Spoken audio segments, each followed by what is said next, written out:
शेतकरी मित्रांनो, मी डॉक्टर हर्षद ठाकूर, विषय विशेषज्ञ कृषी विद्या, आपले कृषी विज्ञान केंद्र दुर्गापूरतर्फे येथे हार्दिक स्वागत करतो। आपल्या अमरावती जिल्ह्यामध्ये कापसाचं जे क्षेत्र आहे, लागवडीतील क्षेत्र आहे, नियर अबाउट 2 लाख हेक्टरपर्यंत आपल्या इथे कापसाचं क्षेत्र आहे। तरी आपली उत्पादकता एवढं मोठं क्षेत्र असून ती उत्पादकता कमी आहे। तर याचं उत्पादन वाढीकरिता केंद्रीय कापूस संशोधन संस्था नागपूर यांनी काही तंत्रज्ञान विकसित केले आहे। त्याच्यापैकी एक आपण याच्या पहिल्याच्या भागात जाणून घेतला आहे। एक HDPS प्रणाली, दुसरी आपली क्लोजर स्पेसिंग प्रणाली, याच्यासोबत एक तिसरी प्रणाली ही विकसित केली आहे की ज्याला मान्यता दिली आहे ICAR संस्थेने, ती आहे दादाला टेक्नॉलॉजी। तर आपण याच्यापूर्वीच्या भागामध्ये HDPS आणि क्लोजर स्पेसिंगबद्दल जाणून घेतला आहे। ती दादाला टेक्नॉलॉजी एक नवीन टेक्नॉलॉजीबद्दल आता शेतकरी जागरूक होत आहे। त्या टेक्नॉलॉजीबद्दल मी थोडंफार आपल्याला सांगू इच्छितो की या टेक्नॉलॉजीमध्ये मान्य श्री दादा लाड यांनी ही परभणी इथून जे आहेत प्रगतशील शेतकरी यांनी ही टेक्नॉलॉजी विकसित केली आहे। तर याच्यामधला मुख्य उद्देश असा आहे की जी कापूस पिकामध्ये जी असणारी गळफांदी आहे, त्या गळफांदीला कट करून आणि शेंडा कट करून आपण कापसाचं उत्पन्न वाढवू शकतो। तर या टेक्नॉलॉजीबद्दलचं डिटेल मार्गदर्शन थोडं मी तुम्हाला सांगणार आहे की गळफांदी कशी ओळखायची, फळफांदी कशी ओळखायची आणि कोणत्या वेळेवर कापसाची शेंडे कट करायची आणि त्याची ब्रांचिंग कट करायची। तर आपण थोडं प्रॅक्टिकली जाणून घेऊया की गळफांदी कशी आहे आणि फळफांदी कशी आहे। शेतकरी मित्रांनो, आता आपण प्रत्यक्ष प्लॉटवर आलो आहे। तर इथे आपण 3x1 मध्ये दादाला टेक्नॉलॉजीमध्ये 3x1 वर कापसाची लागवड करणं गरजेचं आहे। व्हरायटी आपली कोणतीही असो। तर आपल्या इथे या KVKच्या प्रक्षेत्रावर अंकुरची 888 ही व्हरायटी इथे लागवड केली आहे। तर 3x1 अंतरावर आपण इथे लागवड केली आहे। तर याच्यामध्ये आता मी तुम्हाला गळफांदी आणि फळफांदी कशी ओळखायची याबद्दल थोडं सांगतो। जी गळफांदी आहे ही लागवडीपासून 40 दिवसानंतर ही झाडासोबत समांतररित्या ही वाढत राहते। नंतर जी फळफांदी आहे, आता ही बघा, ही झाडाच्या पॅरलल ही गळफांदी आहे, ही वाढत आहे सोबत पॅरललरित्या।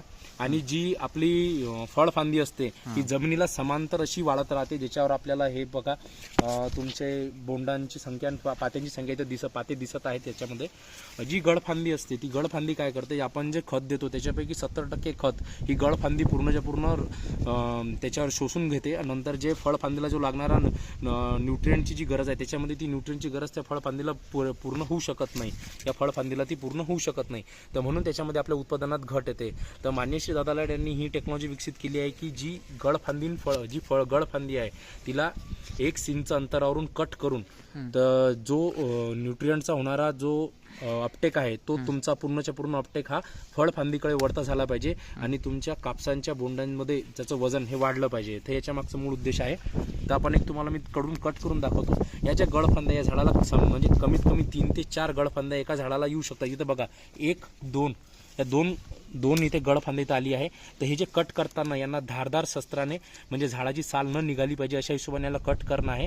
हे एक अशा टाईपची इथं कट करणं आहे। 2 हे जेवढेही पानं आहे इथं हे खालचं हे कट करून देणं आहे।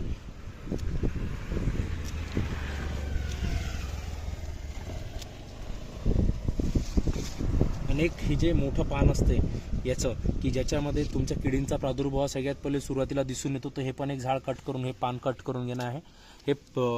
ही जी झाडं गळफांदी कट करण्याची जी प्रक्रिया आहे ही कोरड्या वातावरणात करणं गरजेचं आहे, जेणेकरून याच्यावर बुरशीचा प्रादुर्भाव झाला नाही पाहिजे। तर गळफांदी कट केल्यानंतर त्याच्यावर त्वरित त्याच्यावर फंगिसाईडचा स्प्रे घेणं गरजेचं आहे, जेणेकरून बुरशीचा प्रादुर्भाव त्या झाडावर होणार नाही। आता आपण इथे झाडाच्या फांद्या कट केल्या आहे। याच्याचा फायदा असा होईल की हे जेवढंही न्यूट्रिएंट आपण याला देऊ ते न्यूट्रिएंट पूर्णच्या पूर्ण झाडांच्या फळफांदीकडे डायव्हर्ट होईल आणि याच्यामध्ये बोंडांचं वजन वाढण्यात मदत होईल, त्याच्यात जेणेकरून आपलं उत्पादन हे चांगल्या प्रकारे सस्टेन होऊ शकते। आता याच्यामध्ये एक दुसरं असं तंत्रज्ञान आहे की शेंडे खुडणे। तर हे शेंडे खुडणे आता आपल्याला करायचं नाही, हे 90 ते 95 दिवसानंतर करायचं आहे।